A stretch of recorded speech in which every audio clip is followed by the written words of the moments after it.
When I was 20, there was nothing in the world that I wanted more than becoming a yogini. So I traveled to India and started studying yoga and meditation. I was visiting a friend in Odisha, and she took me to see a performance of Odissi Dance. It was full moon and the palm trees were in the background. It was right by the river. And when I saw this performance, I immediately felt like I fell in love. It was so captivating. At the time, because I was living a yogini lifestyle and I was mostly just wearing very simple white clothes and definitely not wearing any makeup, it was a very big adjustment for me to think about living in a big city and taking on a practice that has a lot to do with sensual expression. And so I was happy to find that there was a gurukul, a school of Odissi dance out in the countryside in the village.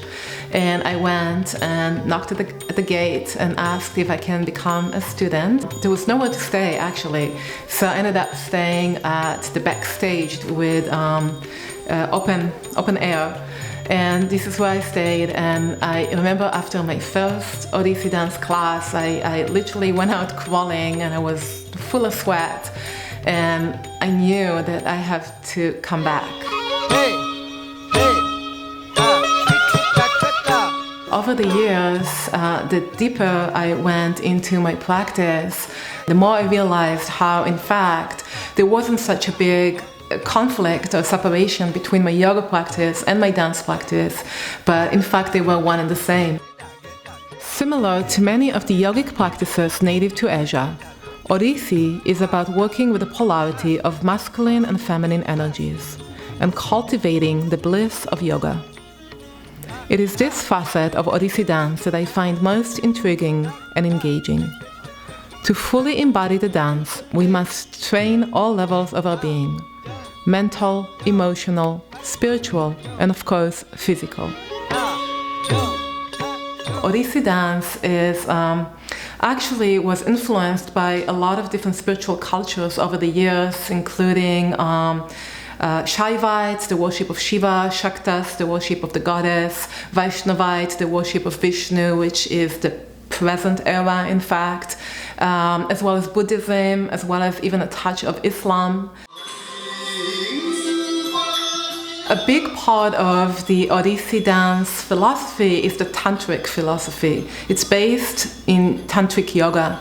And in tantric yoga, there is a lot of play of opposites. So we're going through the sensual into the spiritual. And we're going through the external expression of connecting with our audience into the internal expression of connecting our masculine and feminine energy. When we dance Odissi dance, we stamp our feet. And the stamping of the feet is awakening Shakti, awakening the vibration of the earth and running that vibration throughout our body.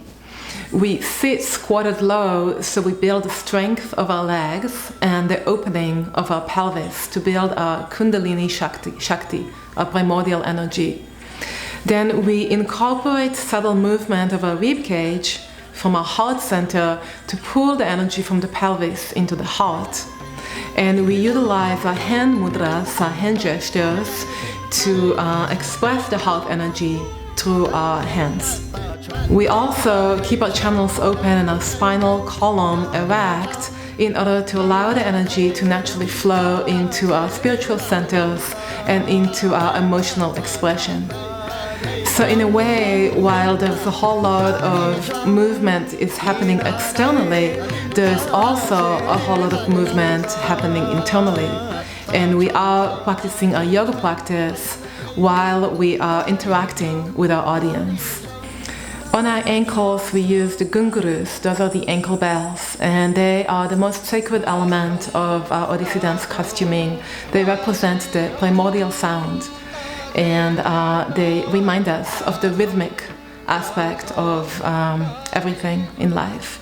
The red paint on the feet and hands marks the importance of these energy centers. In Indian culture, red is considered the most auspicious of colors. The feet instigate the dance and generate a field of energy that spirals throughout the body. This culminates in the hands and eyes, where we express subtle emotions and convey a current of feeling to the audience.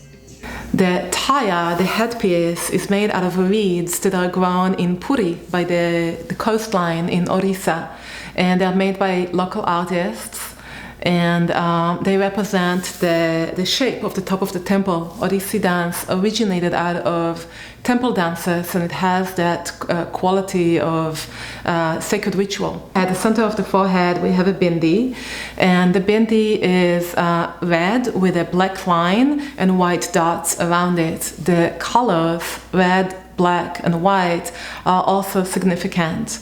The red color represents the feminine, the color of blood.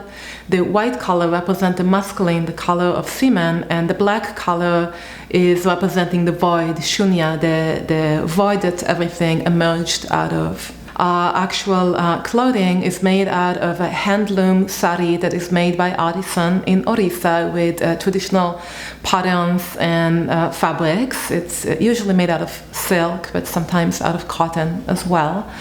And the jewelry are all silver filigree, and they're made out of real silver usually. So in a way, when we walk onto the stage, we're not only bringing with us the practice of the dance itself, but we also bring with us all the artisans that have created the different pieces of our costuming with us on stage. So we represent the culture of Orissa in multi-levels.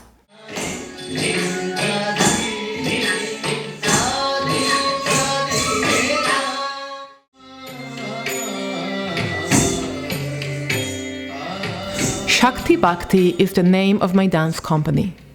In Sanskrit, Shakti means power or life force. It is the primordial energy that animates the universe. In India, Shakti is often referring to the divine feminine creative power, the goddess. Bhakti means devotion, surrender, or divine love. Shakti Bhakti represents the devotion, love, and surrender we must apply to bring forth the divine energies within us.